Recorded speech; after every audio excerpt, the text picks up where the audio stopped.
Mira's Marauders are known for having edgy additions to their armor and vehicles. So for my Goliath, I'm going to be adding a lot of extra bits to it. I'm lucky enough to have some orc bits, so I'm utilizing those to increase the look of my Goliath. So I rummaged through my bits and found some things that worked and some things that did not work. I'm not making an orc vehicle, but a Mira's Marauder vehicle. So it's going to be more post-apocalyptic than pure orky. But during this process, I tried a myriad of different bits, fitting them all around the model, and it's definitely a back and forth of like and did not like. One thing I did want to make sure I added was spikes. And I thought to myself, how can I mass make spikes? And I Googled it and I saw somebody suggest a pencil sharpener. So I tried it and honestly, it kind of worked, but it definitely was not a good method. So instead, what I will do is I'll just take my hobby knife and shave it down into a spike shape. X-Acto knives are sharp, so always be careful when using them. So this is what I ended up with in the end, and I will admit, I could have gone harder. The extra bits before painting are noticeable because they're a different color. But after I was done painting, I was like, that wasn't enough. I think a thing I definitely missed out on was additional exhaust pipes. So in the future, I will go harder. I was really torn on the paint scheme for Mira's Marauders because when I Googled it, there weren't a lot of screenshots that felt consistent. But I know I wanted a dirty looking metallic. So I tested out a lot of different metallic colors to see which one I liked the best. My favorite one ended up being this one, Tooth & Coat's Old Brown Metal. Now it's really difficult for me to suggest this color because it's in a paint set and you can't buy it separately. The dark arts are currently locked in that paint set, although I hear that they will be released separately eventually. So despite liking the color, I needed to make a color that is more accessible to all of you. And what I came up with was a mix of Decayed Metal by Scale 75 and Dark Aluminium by Vallejo. They combined really well and they were very similar to that Old Brown Metal. The Old Brown Metal is marked OBM on this base, and then right above it is the Dark Aluminium mixed with Decayed Metal. So while I'll use the Old Brown Metal, feel free to use this mixture instead.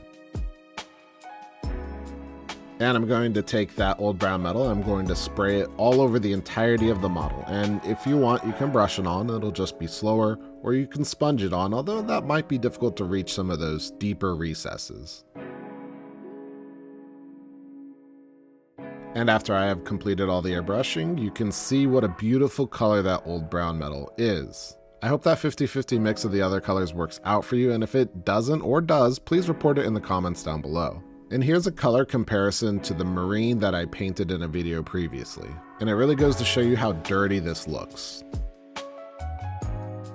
Now I do want to bring it up a notch, so I'm going to dry brush on some of that dark aluminium just to get a little bit of highlighting going on there. And make sure your brush doesn't have too much paint on it or else you'll ruin that dark color that we already have. But mostly you just want to dust it on those raised surfaces and those hard edges. After you're done dry brushing, you can also take a brush in and do some fine edge highlights if you like. And you can see the results of that highlighting here. Following that, I'm going to apply some Thin Down Agaros Dunes contrast paint. I'm going to apply it through the airbrush, but you can brush it on. This will contribute to that kind of dirty look, but I will admit, after we do our oil washes in the later steps, it gets kind of lost. But if you're not doing the oil washes, you definitely want to do this. After that, we're going to take some of that Decayed Metal and mix in some Ruby Red True Metallic Metal by Vallejo. And we're going to apply it over various areas. And those various areas don't have to be set in stone. You can apply it wherever you like. These are kind of unorganized mercenaries, so they don't really have like this set in stone pattern that you have to follow. And I utilized it as a kind of simple color separation, but you could definitely do a lot more if you want. We're then going to get that red some additional saturation with just some pure ruby red base. I prefer the airbrush version of this color because it goes on much smoother than just the base version. And when you're applying this, you want to make sure you leave some of that darker color that we just worked on in the crevices and in those areas that you want darker. And you can see the results of that saturation here. Following that, we're going to take some Ruby Red Light and we're going to be doing some highlighting with that. And if you want to go harder with this, you can. I see a lot of the screenshots of the Mira's Marauders looking like a pink. So if you want to add more of this, and it'll get closer to that pink color.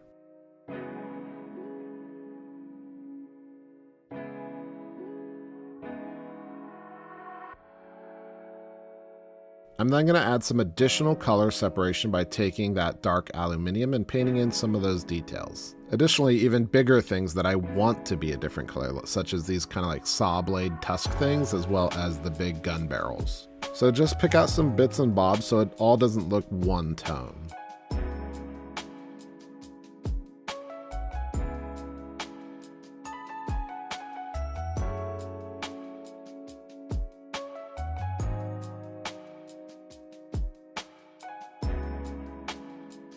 And you can see the results of that color separation here. It doesn't do a ton, but it does separate it just a little bit. Now we're going to move on to a completely optional step, so you don't have to do this, and that is oil washing.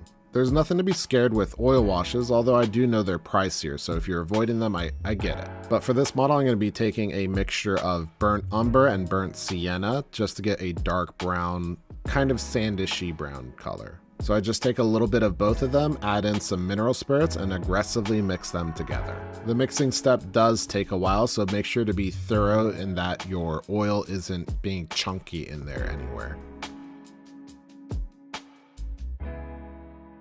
And once you have that mixture complete and you can see how thin it is, you do want it pretty thin.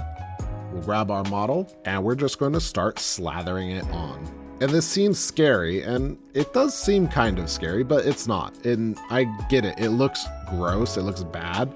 But as it dries, we're going to be doing some work, and it's going to look pretty cool. The most important part with this is that you are getting in all of your crevices to get them nice and dark. And here all the oil wash is slathered on my model. And oil washes have a very long drying time. So what we're going to be doing is we're going to be letting it sit for an hour, and then we're going to come back to it, clean it up a little bit, and then we're going to let it sit overnight. So let's let some time pass. It's been an hour, so I'm going to grab a Q-tip and I'm going to wet it slightly in some mineral spirits. And with that, we're going to start scrubbing the surface of the model. And you don't have to do it very hard. What's going to happen is the mineral spirits are going to reactivate the oils, and then the Q-tip is going to absorb some of that extra oils that we don't want on those flatter surfaces. So that ugly mess that we had before is starting to get cleaned off, and you have complete control over this. You can choose which areas you want to clean and which areas you don't want. And this is what it's going to look like after I've done wiping up all that excess that I want gone. You can see it still in the crevices drying, but I've removed a lot of it, but even then it's left its mark, which is what we wanted it to do. So now we will leave it overnight, which you can see here, and you can really see the work that that oil wash has done. You can also see how differently it worked on those color separated areas I did with the dark aluminum before. So that step did have an effect, and you can even notice the highlights in some of those base metal areas there too. So you could call it done here, but I like to complicate things. So I'm going to go back in with my old brown metal and do some chunky edge highlightings to kind of bring back some of that shine that was lost through this oil wash. Color-wise, it won't do a whole lot, but that shine will add a little bit of extra interest in our paint scheme. And I'll also do the same with the dark aluminum, and when I'm edge highlighting with that, I'm going to want to try to be as refined as possible so I don't make chunky highlights, but instead fine ones.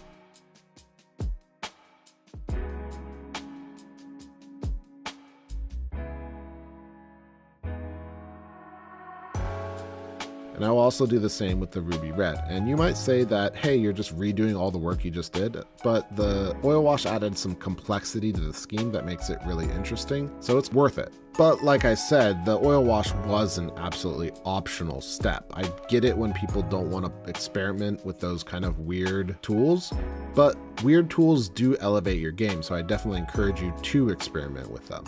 When I first tried oils, I was definitely surprised with how simple the process was. Following all that, I grabbed some sterling silver and I added it to some smaller details like the missile tips. Sterling silver bright is just about the brightest metal you can get, so it really has a big punch. For all the areas that are going to be glowy lights, I paint them in a base of ProCurl's Bold Titanium White, which is a color I will always glaze. Not glaze as in glaze on, but hype up, you know. And then I'll apply Doomfire Magenta contrast over all of those lights. Except for those searchlights, which I'll base in Imperial Fist contrast paint.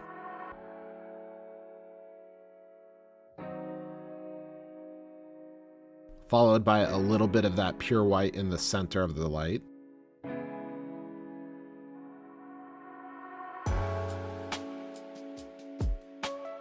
And then I will take Ian in yellow contrast paint and apply it on the outer rim of that light. And before it can dry, I'll take a wettened brush and sort of feather out the inner rim. This will blend it and make it look like the light is surging from the center.